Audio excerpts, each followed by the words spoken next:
अस्सलाम वालेकुम, hello and welcome Iqbal इंशाल्लाह सर्विसेज मोहम्मद इकबाल खान एडवोकेट। आज का जो हमारा लीगल लेक्चर है वो है again arrest in execution of the degree. अगर किसी के खिलाफ डिग्री की एग्जीक्यूशन फाइल होती है, कोई जजमेंट डेटर है जिसके खिलाफ डिग्री कोर्ट ने की है मगर वो पैसे वो रकम देने से इनकार है, चुनांचे कोर्ट उसको अरेस्ट कर लेती है और अरेस्ट और डिटेंशन हो जाती है। बहुत से लोग कहते हैं कि हम आपको पैसा नहीं देंगे, क्या करोगे, मुझे एक दफ़ा जेल भेज दोगे, जेल काट के आ जाऊंगा, पैसे मैं फिर दूंगा।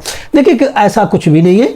आपको अगर आपके खिलाफ डिग्री हो जाती है तो आपको हर हालत में उसको पे करना है, आपको पेमेंट देनी है, उस डिग्री की एग्जीक्यूशन होकर रहेगी। ये नहीं कि आप ये सोचो मैं सजा काट लूंगा मगर फिर भी आपको पैसे नहीं दूंगा। इस तरह बहुत से वाक़यात खासकर हस्बैंड एंड वाइफ के मैटर में या फिर कोई पैसों के लेन देन के मैटर में ये हमने देखा है कि इस तरीके से दूसरी पार्टी होती है, वो ये कहती है मेरा आप क्या कर लोगे, मेरे खिलाफ डिग्री ले लोगे, मेरे पास पैसे नहीं है, मेरे कोई प्रॉपर्टी नहीं, मेरा क्या करोगे, मुझे जेल में डालोगे, जेल में डाल लेना, मैं सजा काट के आ जाऊंगा, फिर मेरा आप क्या करोगे, पैसे तो आपको नहीं मिलेंगे। देखिए ऐसा कुछ नहीं है।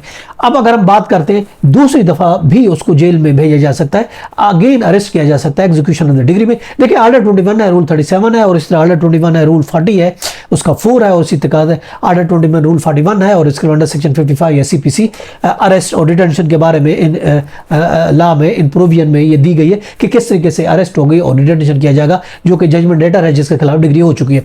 अब हम देखते हैं कि तरीकेकार ऑफकोर्स ये होते हैं, यकदम जो उसको गिरफ्तार नहीं किया जाता बल्कि कोर्ट को सबसे पहले उसको शोकाज देना होता है।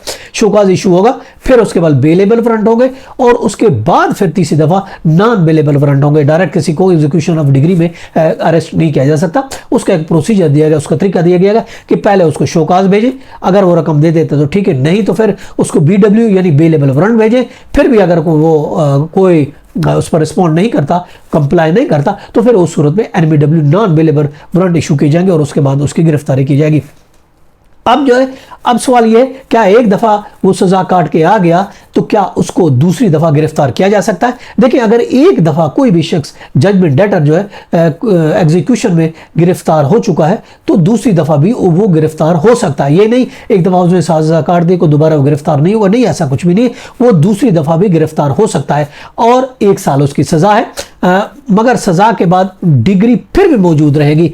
एक दफ़ा वो सज़ा भुगत के आ गया फिर भी वो डिग्री याद रखे ख़त्म नहीं होगी, फिर उसको दूसरी दफ़ा भी भेजा जा सकता है, दूसरी दफ़ा भी वो जा सकता है। ये नहीं कि एक दफ़ा उसने सज़ा काट ली दूसरी दफ़ा नहीं लगेगा, ऐसा कुछ भी नहीं। दूसरी दफ़ा भी उसको एग्जीक्यूशन ऑफ द डिग्री में अरेस्ट किया जा सकता है। याद रखें फिर भी वो सज़ा काट के आता है तब भी वो डिग्री अपनी जगह मौजूद रहेगी, पैसे फिर भी उसको देने। ये नहीं कि उसने एक दफ़ा या 2 दफ़ा सज़ा काट लिए तो उसको पैसे नहीं देने पड़ेंगे, पैसे फिर भी उसको देने पड़ेंगे। जिसके रूल है 1999 CLC है पेज 1567, उसमें यही करार दिया गया है। अगर हम सेक्शन 55 को देखते हैं अरेस्ट एंड डिटेंशन के बारे में, ये कहा गया a judgement debtor may be arrested in execution of the degree at any hour and on any day and shall be as soon as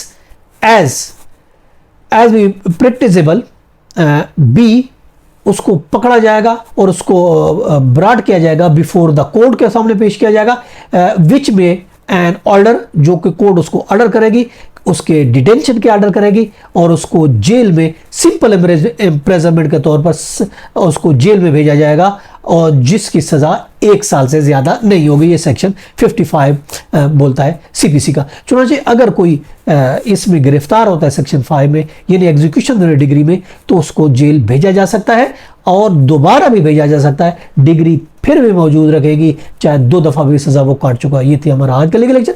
इसके साथ इजाज़त कर फिर मिलेंगे। Have a nice day. अल्लाह हाफ़िज़।